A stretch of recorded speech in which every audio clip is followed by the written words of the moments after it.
10 juin. Job chapitre 38, chapitre 39, chapitre 40. L'Éternel répondit à Job du milieu de la tempête et dit: Qui est celui qui obscurcit mes desseins par des discours sans intelligence? S'interroge comme un vaillant homme. Je t'interrogerai et tu m'instruiras. Où étais-tu quand je fondais la terre? Dis-le si tu as de l'intelligence. Qui en a fixé les dimensions, le sais-tu? Ou qui a étendu sur elle le cordeau? Sur quoi ces bases sont-elles appuyées? Ou qui en a posé la pierre angulaire, alors que les étoiles du matin éclataient en chants d'allégresse et que tous les fils de Dieu poussaient des cris de joie? Qui a fermé la mer avec des portes quand elle s'élança du sein maternel? Quand je fis de la nuée son vêtement et de l'obscurité ses langes, quand je lui imposai ma loi et que je lui mis des barrières et des portes, quand je dis, tu viendras jusqu'ici, tu n'iras pas au-delà. Ici s'arrêta l'orgueil de tes flots. Depuis que tu existes, as-tu commandé au matin?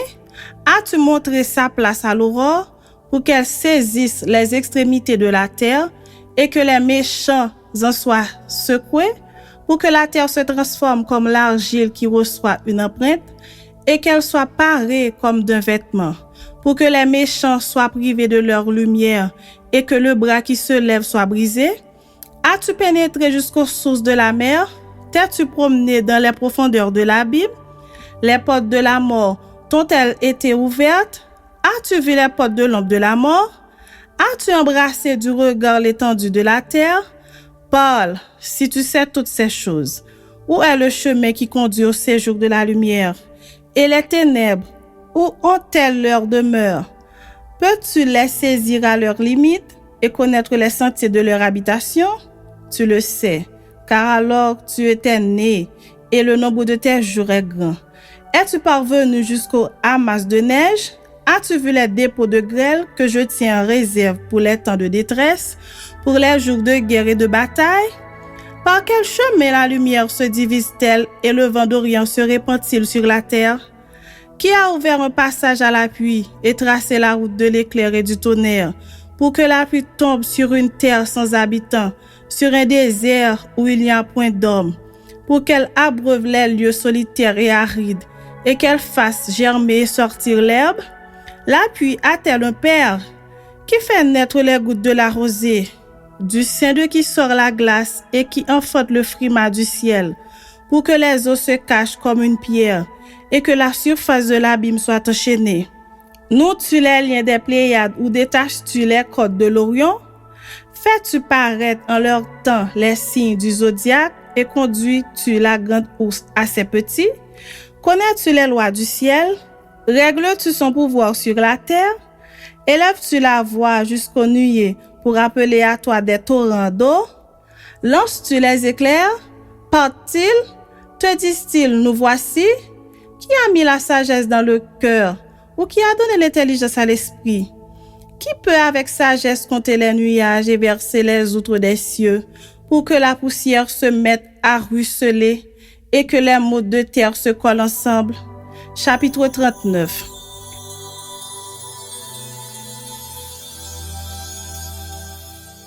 Chasses-tu la proie pour la lionne et apaises-tu la faim des lionceaux? Quand ils sont couchés dans leur tanière, quand ils sont en embuscade dans leur repère, que prépares-tu au corbeau sa pâture, quand ses petits crient vers Dieu, quand ils sont errants et affamés? Sais-tu quand les chèvres sauvages font leurs petits? Observes-tu les biches quand elles mettent bas? Comptes-tu les mois pendant lesquels elles portent et connais-tu l'époque où elles enfantent? Elles se courbent, laissent échapper leur progéniture et sont délivrées de leur douleur. Leurs petits prennent de la vigueur et grandissent en plein air. Ils s'éloignent et ne reviennent plus auprès d'elles. Qui met en liberté l'âne sauvage et la franchit de tout lien? J'ai fait du désert son habitation, de la terre salée sa demeure. Il se rit du tumulte des villes. Il n'entend pas les cris de maître. Il parcourt les montagnes pour trouver sa pâture. Il est à la recherche de tout ce qui est vert. Le buffle veut-il être à ton service? Passe-t-il la nuit vers ta crèche?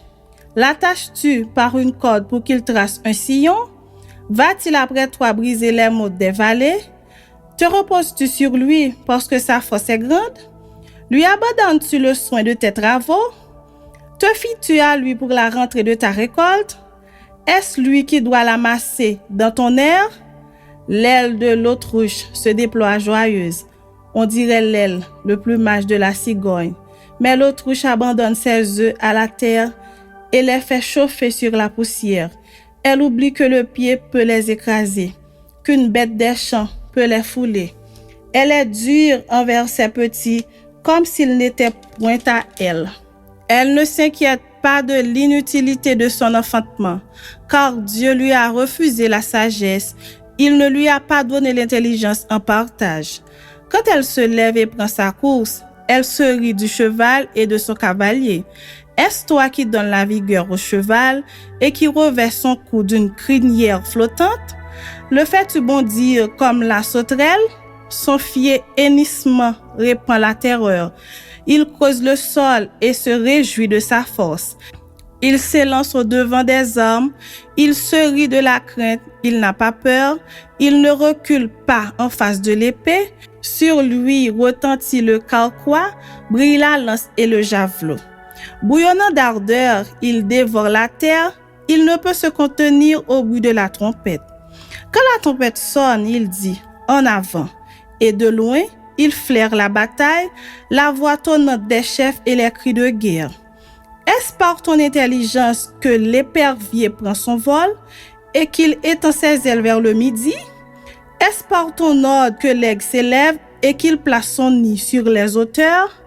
C'est dans les rochers qu'il habite, qu'il a sa demeure, sur la cime des rochers, sur le sommet des monts. De là, il épie sa proie, il plonge au loin les regards. Ses petits boivent le sang, et là où sont des cadavres, l'aigle se trouve.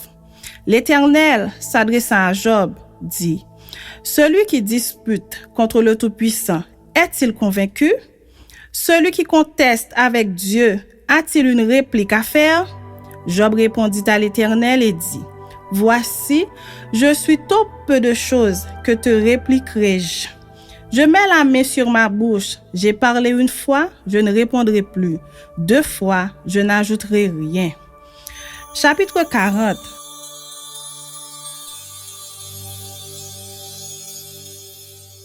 L'Éternel répondit à Job du milieu de la tempête et dit « S'interrogez comme un vaillant homme. Je t'interrogerai et tu m'instruiras.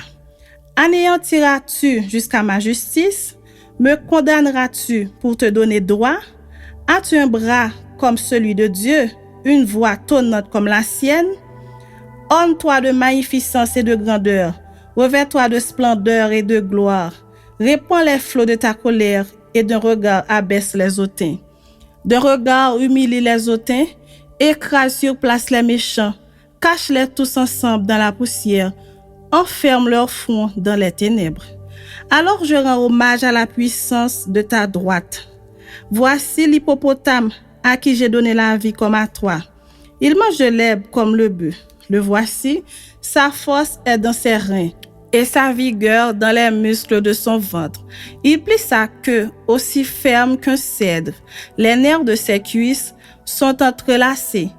Ses os sont des tubes d'airain, ses membres sont comme des barres de fer. Il est la première des œuvres de Dieu. Celui qui l'a fait l'a pourvu d'un glaive. Il trouve sa pâture dans les montagnes où se jouent toutes les bêtes des champs. Il se couche sous les lotus, au milieu des roseaux et des marécages. Les lotus le couvrent de leur ombre, les saules du torrent l'environnent. Que le fleuve vienne à déborder, il ne s'enfuit pas. Que le Jourdain se précipite dans sa gueule, il reste calme. Est-ce à force ouverte qu'on pourra le saisir? Est-ce au moyen de filets qu'on lui percera le nez? Prendras-tu le crocodile à l'hameçon? Saisiras-tu sa langue avec une corde? Mettras-tu un jonc dans ses narines? Lui perceras-tu la mâchoire avec un crochet? Te pressera-t-il de supplications?